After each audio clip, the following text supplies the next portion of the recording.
There's some wild stuff out on the internet, man. So I have now seen the first season of Helluva Boss. This is a weird show to talk about. So this is technically a spin-off of a show that hasn't aired yet. Yeah, I don't have the full background on this. Has Been Hotel was the main show that is finally going to have its premiere on Amazon Prime, I believe next year, early next year. And while that was in the works, the spin-off Helluva Boss was started with episodes going up free on YouTube. It's almost done its second season now. And its finale for its first season came out after the second season started having episodes. This thing's got a little bit of a convoluted history, but it has also connected with a lot of people. This is hectic, anarchic, high energy, adult tinged humor.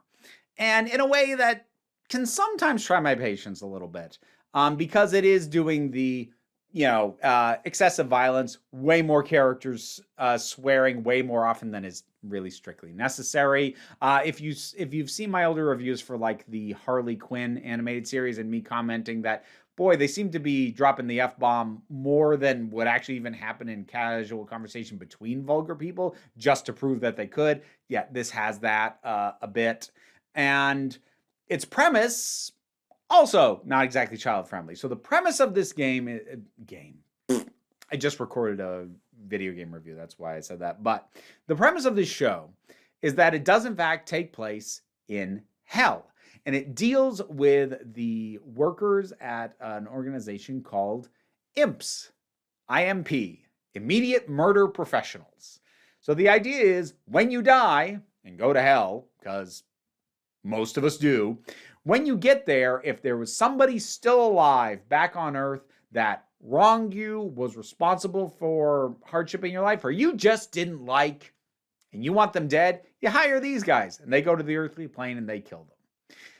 Now, I say that that's the premise. That's the premise of their business. That's the premise of a few of the episodes. The show branches off from that pretty quickly, and it's to its benefit.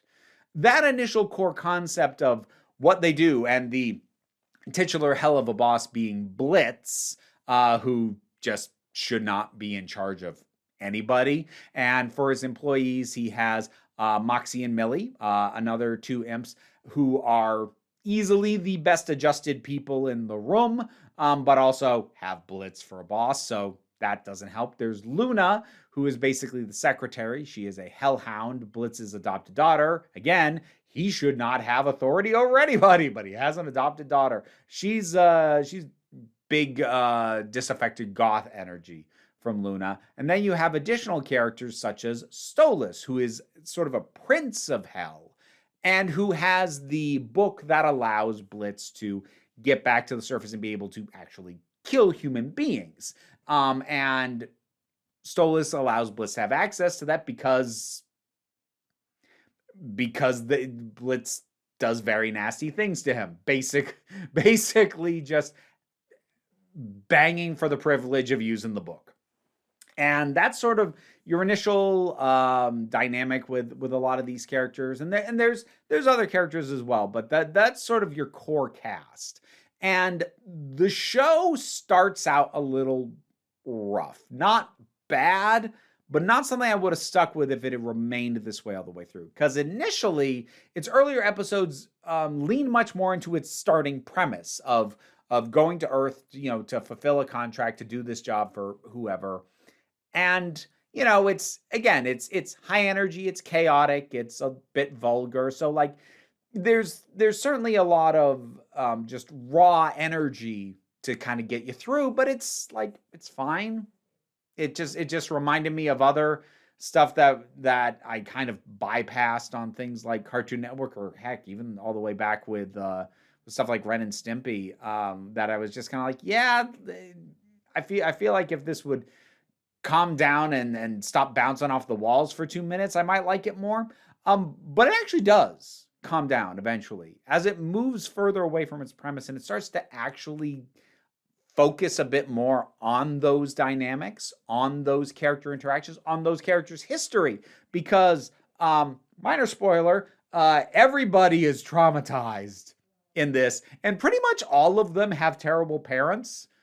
Not 100% of them. I'd say Millie's the one who got by okay on that, but pretty much everybody else, if we find out anything about their parents, we're going to find out that they are terrible. Are or were. And there's other things like Stolas' wife, who, she's a lot. And yes, he is married as he is getting busy with Blitz. And no, that is not a secret happening behind anybody's back. Kind of gives you an idea of the kinds of people we're dealing with. But the thing is, what I came to like about the show as it went forward, and at this point, I have started seeing season 2, so I know a little bit more that it keeps going in this direction, but I'm only going to talk season 1 specifically in this video. But that it starts looking at like, yes, these are not good people, but they still have feelings, they still have emotions, connections between each other still matter. Kind of like, again, to make the comparison to the Harley Quinn show, kind of like how that relationship between Harley and Ivy became the heart of that show even before they became romantically involved. Because if you've just got a whole bunch of terrible people being terrible the whole time, that gets old real quick. But if you can actually dig into those relationships a bit and have those dynamics be meaningful, even as these are not good people, that's where you actually get invested in. And by the end of the first season, I was starting to get invested. The animation can be very impressive too. It isn't impressive every time. Well, it depends on what you find impressive. I'll tell you that for the first season, the 2 episodes that I go back and forth between being my favorite are the finale. Yeah, the finale that aired significantly later than the rest of the season. There were weird rights things going on because they had a pop star involved, and yeah, that got weird. But it did eventually come out. I liked that one a lot. And I also liked episode 6, mainly for its action set pieces. Because the show had done action, but it had kind of been like cartoonish sort of action. But like there's some, and it is still cartoonish, but there is legitimately gorgeous action scenes that goes on in the 6th episode.